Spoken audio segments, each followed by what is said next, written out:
संसद जहां कानून बनते हैं, लोकतंत्र की मर्यादा तय होती है, वहीं से लगातार अब ऐसी तस्वीरें सामने आ रही हैं जो सियासत के स्तर पर बड़े सवाल खड़े कर रही है। अब ये ताजा वीडियो सत्ता के गलियारों में भूचाल लेकर आया है। दावा है कि ये वीडियो लोकसभा अध्यक्ष के कमरे के अंदर के हैं, जहां माहौल बेहद गर्म नजर आ रहा है। और ये दावा संसदीय कार्य मंत्री किरेन रिजिजू ने वीडियो शेयर करते हुए किया है।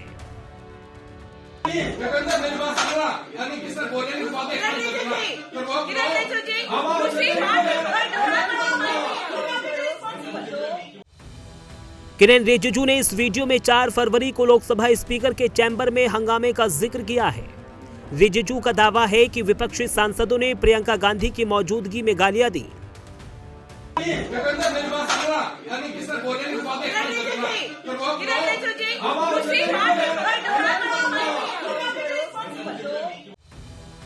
किरेन रिजिजू ने ट्वीट में लिखा कि ये कांग्रेस सांसद द्वारा बनाया गया अवैध वीडियो क्लिप है, जिसमें 20 से 25 कांग्रेस सांसद लोकसभा स्पीकर के कमरे में घुसकर उन्हें अपशब्द कह रहे हैं और प्रधानमंत्री को धमकी दे रहे हैं।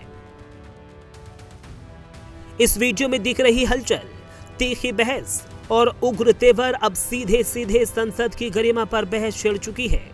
सवाल उठ रहे हैं कि लोकतंत्र की चौखट के भीतर मर्यादाएं टूट रही हैं।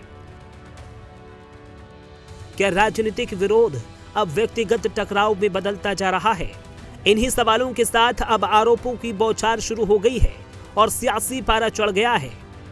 बीजेपी अब सदन में कांग्रेस के रवैये पर सवाल उठा रही है।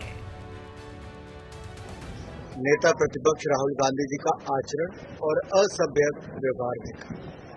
सदन में सदन के नियमों को नहीं मानना, लोकसभा के स्पीकर के खिलाफ रूलिंग देने के बावजूद उनको नहीं मानना, बाहर आकर अगर कोई केंद्रीय मंत्री अपना बयान दे रहा है तो उसके बयान के बीच में आकर उसको अवरोध पैदा करना, कांग्रेस के सांसदों के द्वारा मंच पर कूदना और कार्रवाई को अवरोध पैदा करना, और फिर स्पीकर के कमरे में जाकर अभद्र भाषा का प्रयोग और फिर वीडियो को बाहर लीक करना।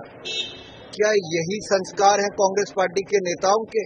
कांग्रेस पार्टी के कुछ मेंबर ऑफ पार्लियामेंट जो है, ये स्पीकर को उनको मिलने का अधिकार है, उनके साथ बात करने का अधिकार है, लेकिन स्पीकर को धमकी देना ये पहली बार ऐसा हुआ है। मतलब अपने भारत के इतिहास में इसी तरह का कभी संसद में नहीं हुआ है। तो कांग्रेस पार्टी के सांसदों ने इसी तरह का जो एटीट्यूड है वो स्पीकर के साथ का करना बिल्कुल ठीक नहीं है। सवाल सिर्फ इस वीडियो का नहीं है, सवाल है उस सियासी संस्कृति का जो देश की सर्वोच्च पंचायत में दिखाई दे रही है। पिछले कुछ दिनों से सदन में लगातार सिर्फ और सिर्फ कार्यवाही में अवरोध ही पैदा हो रहा है। इसका जिम्मेदार कौन है? क्या जिन नेताओं को सांसद बनाकर आम जनता ने संसद में भेजा है, उनकी ये जिम्मेदारी नहीं बनती कि सदन सुचारू रूप से चले और जो सियासी मुद्दे हैं उन पर बाहर चर्चा की जाए? लेकिन सत्ता के समझने के बावजूद विपक्ष हंगामे पर आतुर है, लिहाजा बीजेपी ने राहुल गांधी को आड़े हाथों ले लिया है। इस तरह से वो सदन में नेता प्रतिपक्ष हैं, कम से कम सरकार की चाहे जितनी आलोचना करें, लेकिन जिस तरह का आरोप लगाना, जिस तरह का मतलब बिना किसी तथ्यों के देश को गुमराह करना, और मुझे लगता है कि कल भी जिस तरीके से कह रहे थे उसका निर्मला सीतारमण ने जवाब दिया है कि Rahul Gandhi,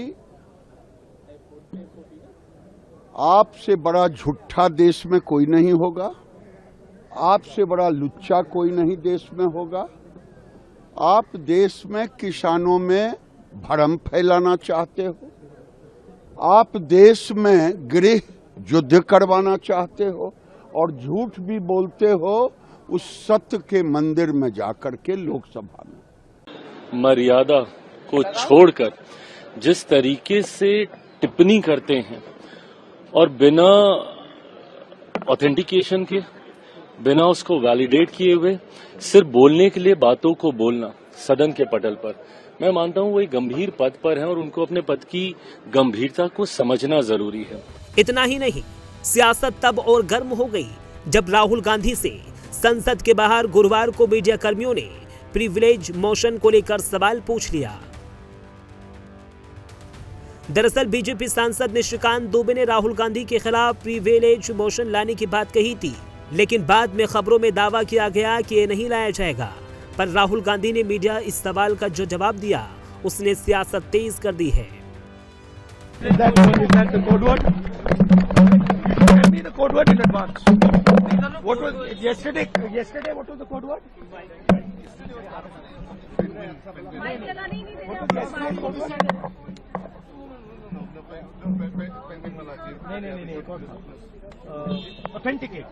Authenticate was yesterday. Today is what? Today is your. बोल रहा है आप मेरा हाथ पीछे privilege motion today. Rahul Gandhi पर पहले से ही संसद के अंदर निराधार बात करने के आरोप लग रहे हैं और अब बाहर जिस तरह से राहुल गांधी ने मीडिया पर ही सवाल उठाए, इसके बाद उन पर आरोपों की बौछार और तेज हो गई है। लेकिन तो गलत बात है, अगर मीडिया को इस तरह से टोकेंगे और मीडिया को ही डांट लगाएंगे तो फिर सवाल कौन करेंगे। हम लोग ने कभी भी मीडिया को सवाल पूछने से रोका है क्या? कभी नहीं रोका ना। मैं इतने साल से हूँ, आज तक मीडिया जो सवाल उठाते हैं, मैंने कभी भी नहीं कहा ना कि ये कांग्रेस का सवाल है। मैंने कभी कहा क्या? हम लोग जब इतने साल अपोजिशन में थे तो कांग्रेस का नाम लेकर के हम लोग मीडिया को कभी भी हम लोग नहीं डांटते थे। गाली गलौज तो बात छोड़ दीजिए, हम लोग मीडिया को तंज में नहीं कसते थे। हम लोग ने हमेशा मीडिया को फ्रीडम दिया है। लेकिन अभी राहुल गांधी जी मीडिया को जवाब नहीं देना चाहते हैं, शायद इसलिए तिल मिला करके ऐसा शब्दों का इस्तेमाल किया होगा, लेकिन ये ठीक नहीं है। जबकि दूसरी तरफ कांग्रेस शांति से चर्चा करने के बजाय अभी भी ट्रेड डील को लेकर वही आरोप लगा रही है, जिस पर सत्ता की तरफ से पहले भी और अभी भी फिर से साफ किया गया है कि आरोप गलत है। भैया 11 साल से आप सरकार में हैं। Rahul Gandhi ji as a LOP leader आपसे पूछ रहे हैं कि क्या हमारे देश की खाद्य सुरक्षा, हमारे किसान, हमारी ऊर्जा, हमारा देश का डाटा सुरक्षित है कि नहीं। जिस तरह की आपकी डील है उसमें सुरक्षित नहीं लग रहा है। जिस तरह की आपकी डील है, लगता है आपने किसी प्रेशर में यूएस के साथ समझौता किया है। राहुल गांधी जी झूठ का पुलिंदा है, पूरी तरीके से गलत बातें फैलाते हैं। मैं स्पष्ट करना चाहता हूं कि भारत के हितों को और भारत के किसानों के हितों को पूरी तरीके से संरक्षित रखा गया है यूएस ट्रेड डील में। फिलहाल संसद में कई मुद्दों को लेकर इस वक्त सियासी उथल पुथल का माहौल बना हुआ है। अब ये सियासी बहस कितनी लंबी जाएगी, ये तो आने वाला वक्त ही बताएगा। Bureau report, prime news.